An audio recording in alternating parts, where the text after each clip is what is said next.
Hello?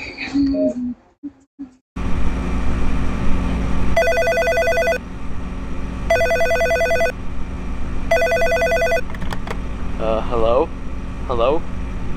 I suppose you're the new security guard? Well, if you are, then welcome aboard. I'm going to be leaving a message for you to help you get settled in on your new job and what to expect. I'm actually finishing up my night shift this week, and I'll be switched over to the day shift. So I guess you applied at the right time. You don't have any idea how much trouble these past few weeks has been for the company. Ever since those 5 kids went missing around here this week, we don't know whatever happened to them, and we're currently under an investigation. The parents are suspecting us for some reason, and I don't know why, as we do have a policy that clearly says Fazbear Entertainment is not responsible for damage to property or person.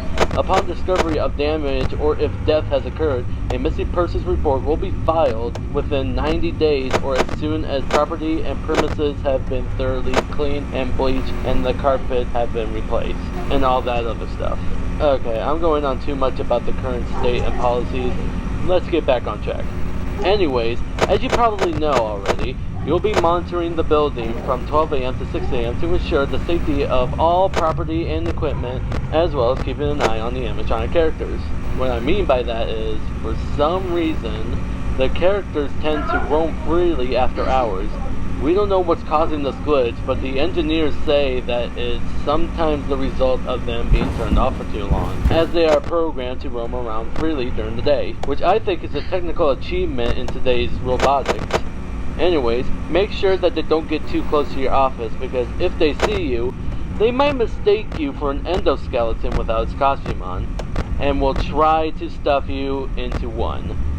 Now you're probably asking, how could be stuffed into a costume be bad? Well, you see, those costumes aren't like mascot walk-arounds and instead are the ones that the animatronics wear. And they are filled with eternal structures and devices. So being shoved into all of that would not only be extremely painful, but would instantly kill you. That's why you have doors by your vents. Shut them if anything is in there, and only if absolutely necessary. Using the doors, lights, and cameras drain power, and using them too much will result the entire building to go dark, leaving you vulnerable to the animatronics. So don't leave the doors shut. If an animatronic does somehow end up in your office, I have a small trick for that, which is hiding under the desk. This will fool them into thinking that you're not in the office and will eventually leave. But be quick about it. You may only have a few seconds to react. It might also not work with certain animatronics, so keeping them away is recommended. It is also important for you to use your vent lights.